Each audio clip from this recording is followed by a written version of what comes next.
Wow. Sorry. Thank you. Thank you. Thank you. All right.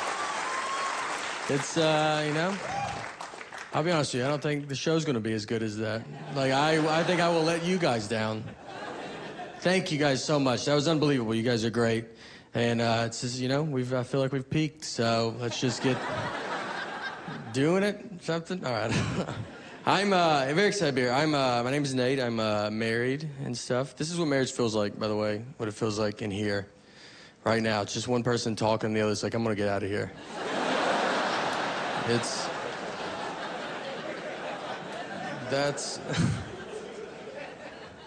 I'm from Nashville, and me and my wife, we were in Nashville last summer, and we went out on the lake with some of our friends, and we were like floating around in the water, and there was a guy in a boat like right next to us, and my wife was like, oh, that's my ex-boyfriend in that boat. Now, I didn't know who he was, so she didn't have to say that at all, She was just basically like, you having fun? Because I like to put a stop to that. And make you stare at this guy the rest of the day. So I'm like staring at him, and then I look at my wife, and she's staring at him, and I feel like she's staring at him to see what her life would be like if she didn't marry me. So I started staring at him because I was like, I'm gonna see what my life would be like if I didn't marry her, And we were putting so much pressure on this guy, and we stared at him for a while. He did nothing exciting at all. And, we looked back at each other and just realized, you know what, we don't have a boat. That's the only difference. My friends were like, you should have went and tried to fight him. Why didn't you go fight him? And I was like, well, I would have had to swim over to that fight.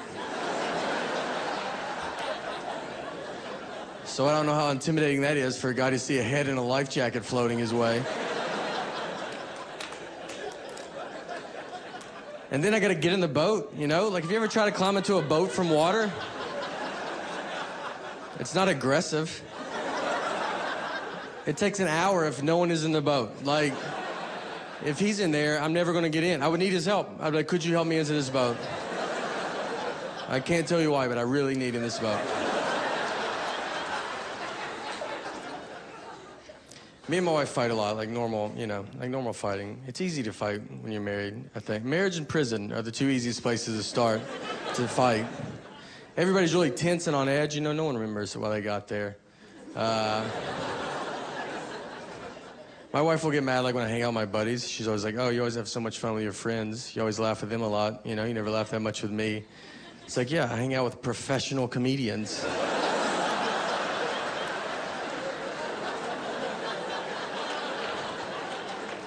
It's a pretty good time, Like, they make jokes, new jokes every day. She doesn't make jokes ever. She makes a lot of lists. She does do lists, though. Just a ton. She's in charge. She runs everything because she knows everything. Like, I don't know any stuff. Like, I don't know how much money we have. Like, could not even ballpark it. I don't even know where it's at. I don't even know how to get it if I had to get it. What bank we go to? I don't know. Like, I can't get robbed because, like, if some guy's like, let's go to the ATM, it's like, well, I guess we gotta wait for my wife to get here. She can't leave me because I wouldn't know how to get stuff, Like, she can't even die. If she starts dying, I'll die so much faster than her because I don't know what to do. Like, I don't have to call her mom and be like, hey, did she ever bring up bank stuff to you at all? Did you ever talk about that? Or what did she do for a living? Do you know? Yeah. What was her deal? My job is like, you gotta protect, I guess, the house, I guess. I don't know. If someone comes in, I don't have a gun to protect us. I have a pocket knife. That's what I have next to the bed. Like, that could do nothing. I could hope to aggravate him at best, Like, I'd cut him, he would just rip my shirt, and then he would kill both of us. That's best case scenario with the pocket. I don't know how to use this knife in the middle of the day, much less I'm gonna wake up out of a dead sleep and have some kind of knife skill I've never had before. So what we do is we sleep strategically in our bed to, like, prepare for an attack. Like, I'm here, like, she's here. She's, like, closest to the door, but it's, you know, she doesn't even know there's a strategy. So, it just... So the plan is like the guy's gonna come in, right? And she's gonna lunge at him. She'll lunge. She'll probably be like, oh, I felt like I got pushed. And I'm like, well, you don't know what lunging means.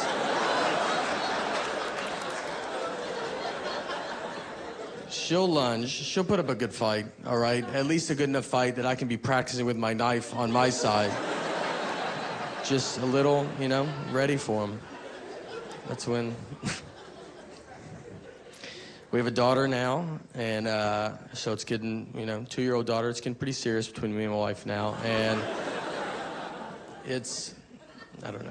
I was living in New York when my daughter was to be born. She was not born here, though. We flew home. She was born in Tennessee. I didn't want her to be born in New York, you know? I don't need her growing up thinking she's better than me. Yeah.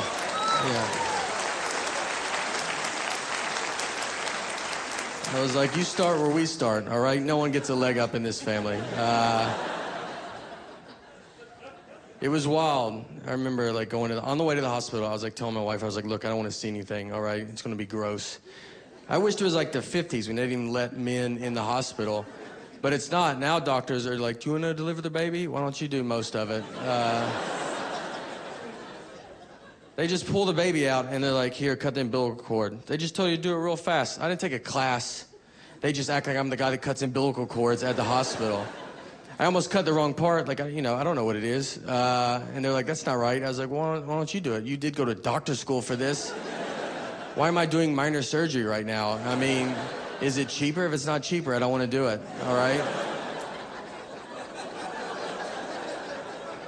And then they just hand you your baby, and they're like, all right, I'll see it. Like, doctors are so unimpressed with birth.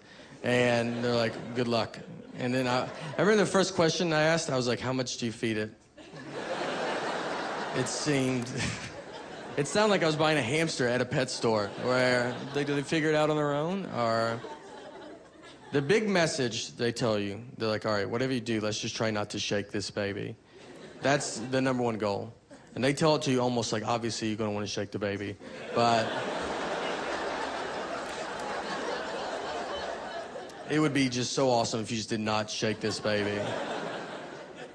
And then I watched a video of a guy, and he was like, here's what I do when I feel like I want to shake my baby. Like, he was like, I take walks, you know? I walk about 70 miles a day. I walk a lot. I've barely seen this baby. And then I signed a certificate like I was in kindergarten that said, all right, I'm not going to shake the baby. They quit asking me. I didn't even think of it till you guys brought it up. I've never heard the word shake so much in my entire life. Like, that's all we talked about for 3 days. And the first night we got her home, I remember she was like crying for like 6 hours, and you're like delirious and confused.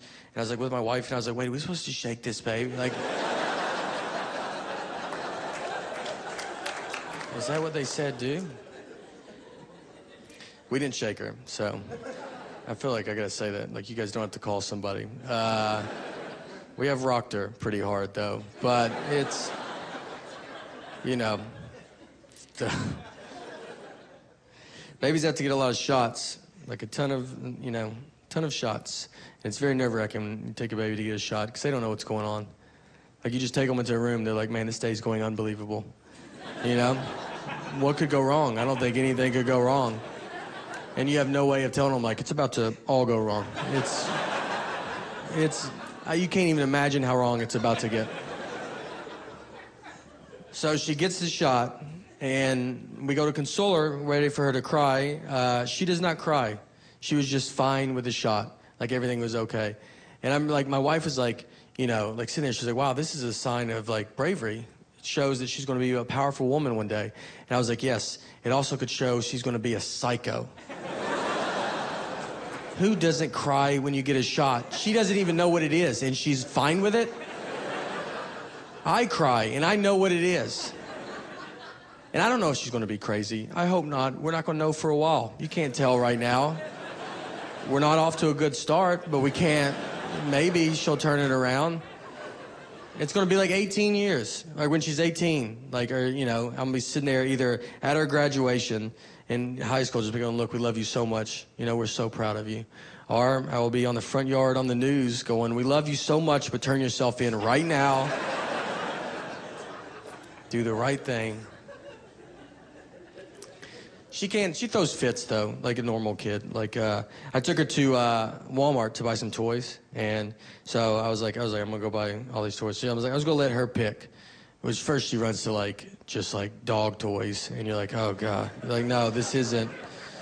I gotta like grab her and be like, people are looking, you're like, she's joking around. And you're like, I don't, you know. You have a dog? We don't, but we might get one. Okay. So I get her, you know, back to the human toys. And I'm like, go ahead, just pick whatever you want. So what she grabs is this little popper. It's like, I don't know if you remember, like from a kid, it's like you push it, it's got a globe on it, it pops like little balls. It hasn't changed, by the way, since you were a kid. Like that thing, the guy made it like 100 years ago and was like, no changes. No suggestion box, nothing. He goes, this is it, and we're gonna do it forever like this. So she's grabbed it, she's pulling it all over the store. So I was like, all right, I gotta get that. But I don't want that one, you know? She's already used it. It feels used, I want a brand new one. So I grab a new one, and I pay for it, and then I go to switch with her, because I'm like, all right, this shouldn't be a problem. And you know, reasonable person sees it's the exact same thing. So will you just trade with me? And then we get in a huge, like, fight. Like a crazy fight between me and my, like, a 2-year-old girl. And, like, it's almost like we were trying to prove we belong in Walmart. And